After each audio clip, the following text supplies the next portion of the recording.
this was a thing that the net didn't see coming. We had prepared really well. We were tuned into it, and I can't imagine, I couldn't imagine that the guys that weren't able to play in this game would make that much of a factor. I just didn't feel that in our preparation, but they're a terrific team. They did everything like they do, and they played really well in all phases and kept us totally at bay. We couldn't make first down and couldn't get off the field, and they just did like they do. And so we have a lot of work to do, and we have a lot of catching up to do, and we got to get our guys back. The key guys that missed the game were key guys on our football team, and we weren't able to overcome that. And it seems like there was a factor in there. We were trying our ass off to get first downs and trying to get off the field. They had a bunch of third and, I don't know, maybe half dozen third and threes or less, and they converted almost all of those. And it just keeps them out there and keeps all those good players having another shot at you. And we needed to play differently to have that chance. And so today, so this is, to me, this is not like the statement of whatever. This is just we got to realize what we're up against, and we got to get our guys back. We got to play the game well, and we have to get back on track. In that first quarter, Ashton got one carry in the first quarter. I understand that the Chiefs had a lot of plays, obviously long, prolonged drives. But when Ashton Jeanty, especially on a day where you're missing a couple of guys, when Ashton Jeanty carries the ball one time in the first quarter, 4 total in the first half. How many plays we have in the first quarter? No, I understand that. No, help me out on that. 10. Seriously. It was, yeah. Okay, so we had the ball 10 snaps in the first quarter because we couldn't make first down, we couldn't stop them. So it's not just it's just not one thing. Like we came into this game really wanting to run the football, figuring that would be a key element of its makeup in this game, but we just couldn't get there, and we didn't change our mind about that at all. We didn't miss that thought. We just couldn't get in charge of the down the distance well enough. It wasn't what they were doing on the other side, but other than the fact that we didn't have the ball right on. So it just was it was a storm. They're doing everything they can to keep the ball moving, and we miss our opportunities. And all of a sudden, like you said, there's 10 plays in the first quarter, and we're out of luck on getting the rhythm. Pete, you guys have scored 6 or fewer points in 2 of the last 3 games. What do you see as the biggest issue there? Just as the lack of continuity all around? Just what's been the biggest issue offensively? Yeah, it feels like we're not finding the plays that we need, to chunk in between the routine part of the approach, where we're throwing the ball underneath, we're getting some completions, we're running the football, but the chunk plays don't seem to be appearing for us, and that makes a difference, And you look at their first drive, and he scrambles around, and I think it's Kelsey he finds in front of their bench. That's a huge play, typical play for them, but it's those kinds of plays that change the field position. They had a reverse in another sequence, that gets them 25, 30 yards. That it's those chunk plays that change the rhythm of the drive, and those just have gone quiet for us. And when we play really well on the other side of the ball, like last week, it wasn't apparent, but it's still, we were not really making the big plays last week either. So it just depends on how the game goes, and keep picking this one apart. That's what you guys do. Is there do you feel like when the lack of big plays, is that more of a play calling thing, or just how defensive playing? That's kind of what's.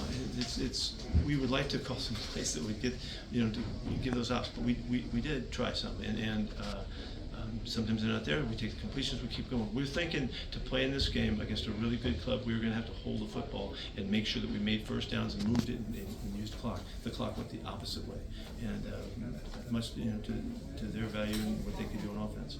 How much would you attribute the lack of success or keeping their drives going through the penalties that the Raiders committed? Yeah, we didn't we have a couple third down stops when we go back out there and it's first down? Well, those are huge plays in the game, and they're 8 points worth of the first 14 probably. Maybe they kick a field goal, and so those were huge.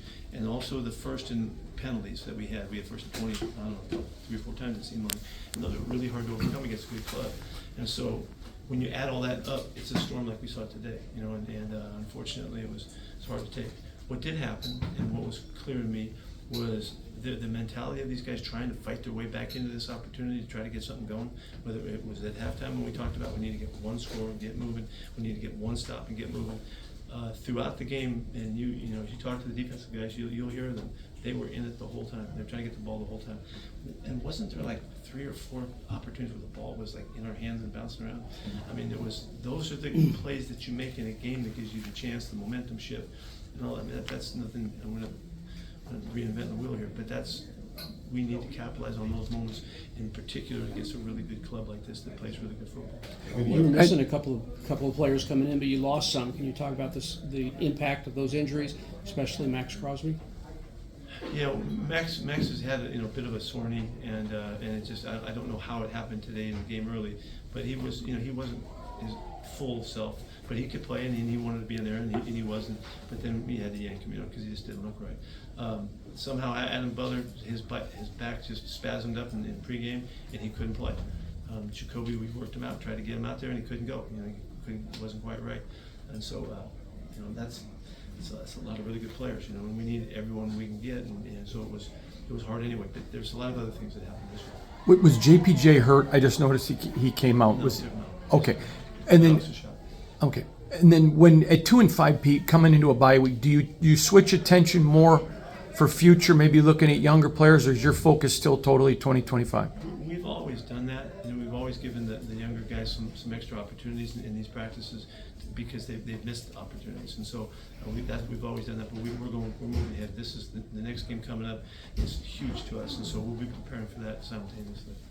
What did you feel the issue, aside from the penalties on some of those third downs defensively, just overall the defensive issues and not being able to get them on? Yeah, they executed really well with the short passing game, and were able to get catch and fall forward, and make the first, and they weren't very long. We didn't have them in long situations, so that allows you to throw the quick rhythm passing stuff and get 5 and 6 yards, and it's a conversion. And they were able to do that. You saw us. We jumped up after we saw what was happening, and we made a couple adjustments, and Patrick made a couple calls. We had the balls hit our guys, and they threw right at us. We banged them off us, and those were the same concepts that were working earlier. So we found some ways to get those stopped, but we didn't capitalize on them like we needed to in a game like this. Can you talk about the potency of Kansas City's offense, especially with Rashee Rice coming back? Yeah, I mean, they have, like I said earlier, they have so many good players in that position that you can't tell which one from the other. They're all good. They're all fast. They're shifty.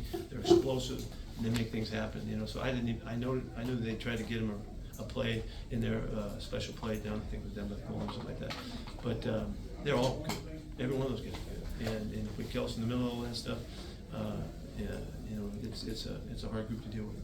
Pete, when Gino has Excuse me, I would think that teams facing them coming up better be ready. They're very, very good looking football team today. when Gino has had his most success, it's play action, it's under center, and there's been a lot with him in the gun. Would you like to maybe see it adjust more to? We're doing that, Hundo. That's in the game plan. We didn't get a place today. Okay. We're already in there. Yeah, I believe in that too. We're on the same page. You guys good? Thanks, Coach. Thank you, Pete. Thanks, Coach.